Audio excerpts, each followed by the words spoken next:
मित्रांनो, शिक्षक भरतीच्या संदर्भाने पवित्र पोर्टलच्या मार्फत जे निवडले गेलेले शिक्षक आहेत, जे हाय स्कोर आहेत, म्हणजेच विदाऊट इंटरव्ह्यूच्या लिस्टमध्ये रयत शिक्षण संस्थेमध्ये जितके शिक्षक निवडले गेलेले आहेत, त्या सर्व शिक्षकांनी शिक्षण आयुक्त कार्यालयासमोर एक बेमुदत धरणे आंदोलन केलेलं आहे। या ठिकाणी दोन आंदोलनं झाली होती, एक पेसा क्षेत्राशी संबंधित आणि एक रयत शिक्षण संस्थेशी संबंधित। त्यापैकी हे रयत शिक्षण संस्थेशी संबंधित जे आंदोलन आहे, या विद्यार्थ्यांच्या अगदी रास्त मागण्या आहेत। कारण हाय स्कोर म्हणजे जवळजवळ 150 हा त्यांचा स्कोर आहे, त्याच्या अप्रॉक्सिमेट म्हणजे हाय स्कोर आहे आणि म्हणूनच त्यांची निवड ही विदाऊट इंटरव्ह्यूमध्ये झालेली होती।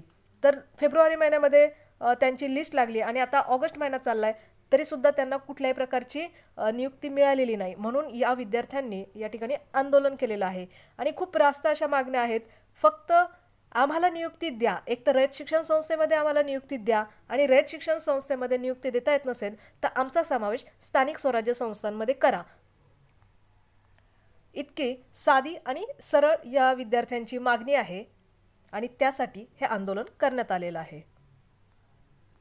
कारण शिक्षक भरतीमध्ये अगदी वर्षाची बिंदू नामावली तपासण्यापासून प्रत्येक ठिकाणी आंदोलन करावं लागलं, प्रत्येक ठिकाणी निवेदन द्यावं लागलं, म्हणजे सगळ्या गोष्टीचा अवलंब करावा लागला सुरुवातीपासूनच। मग ती बिंदू नामावली तपासण्यापासून, बिंदू नामावलीची अपडेट असण्यापासून, ती पोर्टलला देण्यापर्यंत, विद्यार्थ्यांचं पोर्टलला लॉग इन करस्तोपर्यंत, प्रत्येक संस्था त्यांच्या आपापल्या रिक्त जागा पोर्टलला अपलोड करण्यापासून, पुन्हा त्यांचा निकाल लावण्यापासून, पुन्हा मेरिट लिस्ट लावण्यासाठी, पुन्हा नियुक्ती देण्यासाठी, म्हणजे प्रत्येक स्टेप बाय स्टेप आंदोलन करावं लागलंच आहे। आणि आता नियुक्ती मिळाली तरी देखील त्यांना न्यायालयीन प्रकरण हे कारण सांगून त्या ठिकाणी नियुक्ती रखडलेली आहे। म्हणजे जवळजवळ 6 महिने, हा 6वा महिना चालू आहे, ह्या शिक्षकांची शिफारस होऊन सुद्धा त्यांना नियुक्ती भेटत नाहीये।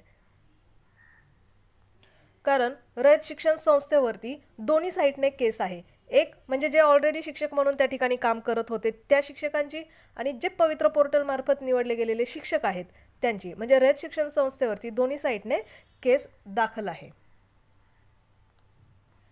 त्याचप्रमाणे मित्रांनो, दुसरं जे आंदोलन आहे ते पेसा पदभरती संदर्भात आहे।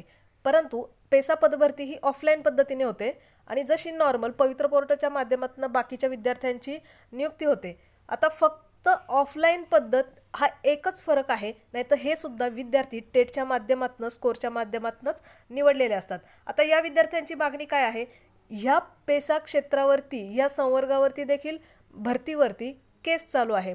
तर विद्यार्थ्यांची मागणी एवढीच आहे की जसं इतर ठिकाणी जेव्हा न्यायालयीन प्रकरण असतं तर न्यायालयीन प्रकरणाच्या अधीन राहून नियुक्ती दिली जाते, सेम तशीच पेसा क्षेत्रामध्ये सुद्धा न्यायालयीन प्रकरणाच्या अधीन राहून तुम्ही नियुक्ती द्यावी आणि त्यासाठी IA दाखल करण्यात यावी। म्हणजेच जे विशेष अनुज्ञा असतं ते न्यायालयात दाखल करण्यात यावं आणि त्यासाठी हे त्यांनी महाराष्ट्र शासनाला प्रसिद्धीपत्रक महाराष्ट्र शासनाने काढलेलं आहे आणि सांगण्यात आलेलं आहे की शिफारस झालेल्या उमेदवारांनाही माननीय सर्वोच्च न्यायालयाच्या याचिका आणि संदर्भ दिलेला आहे, यावरील अंतिम निर्णयाच्या अधीन राहून नियुक्त्या देण्याबाबत तात्काळ IA दाखल करून माननीय सर्वोच्च न्यायालयास विनंती करावी अशी आपणास विनंती करण्यात येत आहे।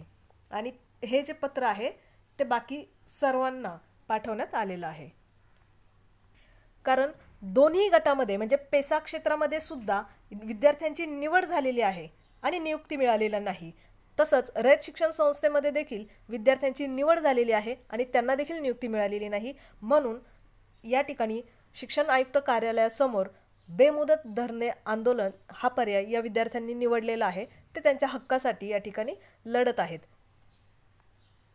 कारण एक तर प्रत्येक ठिकाणी शिक्षक भरतीच्या प्रत्येक टप्प्यावरती अभियोग्यताधारकांना लढावं तर लागलेलंच आहे आणि जेवढ्या केसेस अशा कुठल्या भरतीवरती नसतील, एवढ्या याचिका ह्या शिक्षक भरतीवरती अगदी स्टार्टिंगपासूनच आत्तापर्यंत भरपूर याचिका या शिक्षक भरतीवरती पडलेल्या आहेत। परंतु या सगळ्याचा आउटपुट म्हणजे विद्यार्थ्यांना, अभियोग्यताधारकांना यामध्ये न्याय मिळावा हीच एक अपेक्षा या ठिकाणी आहे।